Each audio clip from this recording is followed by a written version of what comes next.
பாஜக மாநில தலைவர் அண்ணாமலை விருதுநகரில் செய்தியாளர் சந்தித்து வருகிறார். காட்சியின் நேரலையில் பார்க்கலாம். பாதுகாப்பு சம்பந்தப்பட்ட பணியிலே தன்னை ஈடுபடுத்திக் கொண்டு பெண்களுக்கு ஒரு நம்பிக்கை ஏற்படுத்தும் விதமாக காவல்துறை தன்னுடைய செயல்பாட்டை செய்ய வேண்டும் என்கின்ற பணிவான கோரிக்கையும் வைக்கின்றோம். காவல்துறையில் டிஜிபி இருக்காங்க, ஆர்டர் போடுறதுக்கு பெரிய பெரிய அதிகாரிகள் இருக்காங்க. பாரதிய ஜனதா கட்சியினுடைய பணிவான ஒரு கோரிக்கை நம்முடைய டிஜிபி ஐயா அவர்களுக்கு, உடனடியாக ஒரு பெண்கள் பாதுகாப்பு மாதத்தை அறிவிங்க. எல்லா பெண் காவலர்களை நம்முடைய காவல்துறை நண்பர்களை ரோட்ல நிக்க வைங்க. பந்தோபஸ்துக்கு எந்த காவல்துறை நண்பர்களையும் கொடுக்காதீங்க. இன்ஃபேக்ட் எனக்கு ஒரு செக்யூரிட்டி கொடுத்துருக்கீங்கன்னா அதையுமே எடுத்துக்கங்க. இந்த ஒரு மாதம் முழுவதுமே ஃபீல்டில் இருங்க. குறிப்பாக பெண்களை சம்பந்தப்படுத்தி நிகழ்ச்சிகள் நடத்துங்க. பெண்களுக்கு அந்த நம்பிக்கை வரும் அளவுக்கு பயிற்சி கொடுங்க.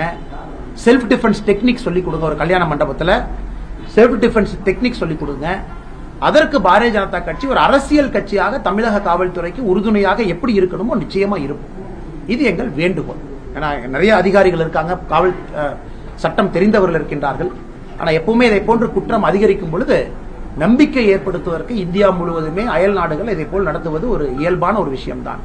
அதனால் டிஜிபி அவர்கள் நடத்துவார்கள் என்கிற நம்பிக்கை இருக்கு. முழுவதுமா நடத்துங்க அப்படிங்கிற வேண்டுகோளை வைத்து பத்திரிகை நண்பர்களுக்கு இதை தாண்டி வேற எந்த கேள்வியா இருந்தாலும் கேளுங்க. நிறுவனத்து மேல நீங்க குற்றம் சாட்டியிருக்கீங்க, அது அவங்க மறுப்பு தெரிவிச்சிருக்காங்க. நாங்க எங்களுக்கும் கோபாலபுரத்திற்கு எந்த சம்பந்தமும் இல்லை. அதே மாதிரி எங்க குற்றச்சாட்டை முழுசா மறுக்கிறோம். எங்கிட்ட 4000 பேர் வேலை 2000 பேர் வேலை செய்யறாங்க. மறைமுகமா 5000 பேர் எங்களுக்கு எங்க கம்பெனிக்கு தான் இருக்காங்க. அதே மாதிரி மின் நிலையங்களை ஏற்படுத்துறது மட்டும்தான் எங்களுக்கு வேலை. இதுக்கு மற்றபடி மின் பங்கத்துக்கு எந்த தொடர்பும் இல்லை அப்படிங்கிறாங்க. அதுக்கு நீங்க அந்த பிஜிஆர் நிறுவனம் அவங்க என்ன அவங்களுடைய கருத்தை சொல்லியிருக்காங்களோ அந்த கருத்துக்கு பாரதிய ஜனதா கட்சி மறுக்கருத்து சொல்லும். ஆக்கப்பூர்வமாக ஆதாரப்பூர்வ அடிப்படையில் நாங்கள் சொல்லுவோம். குறிப்பாக மேட்டூர் தெர்மல் பவர் ப்ராஜெக்ட்ல இருந்து 800 வரை கிட்டத்தட்ட 15 ஆண்டு காலமாக பிஜிஆர் தமிழகத்தில் குறிப்பாக தெர்மல் பவர் ஸ்டேஷன்ல அவர்களுடைய செயல்பாடுகள் இருக்கு. சிபிஐல குறிப்பாக சிஏஜில எல்லா இடத்துலையுமே ரைட் நடத்திருக்கு. அது சம்பந்தமாக குறிப்பு கொடுத்திருக்கின்றார்கள். நாம திரும்ப திரும்ப சொல்றது, முறைகேடாக இந்த டெண்டர் வழங்கப்பட்டிருக்கிறது. பெட்டர் கம்பெனிஸ் இருக்கு, பினான்சியலி பெட்டர் கம்பெனிஸ் இருக்கு. ஒரு லாஸ் மேக்கிங் கம்பெனி, அவங்க 2000-5000 பேர் இருந்திருக்கலாம். 2000-5000 பேர் இருக்கிறதுக்காக ஒரு கம்பெனி கான்ட்ராக்ட் கொடுக்க முடியாது.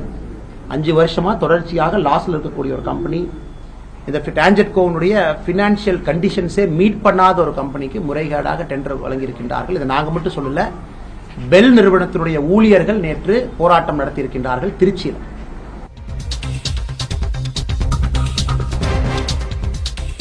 விருதுநகரில் பாலியல் வன்கொடுமைக்கு உள்ளான பெண் விவகாரத்தில் உரிய நடவடிக்கை மேற்கொள்ள வேண்டும் என்றும், பெண்கள் பாதுகாப்புக்கு அரசு போதிய நடவடிக்கையை மேற்கொள்ள வேண்டும், அதற்கான விழிப்புணர்வை ஏற்படுத்துவதற்கான அரசு முயற்சிகளை மேற்கொள்ள வேண்டும் என்று தற்போது பாஜகவுடைய மாநில தலைவர் அண்ணாமலை பேசியதை நேரலையில் பார்த்தோம்.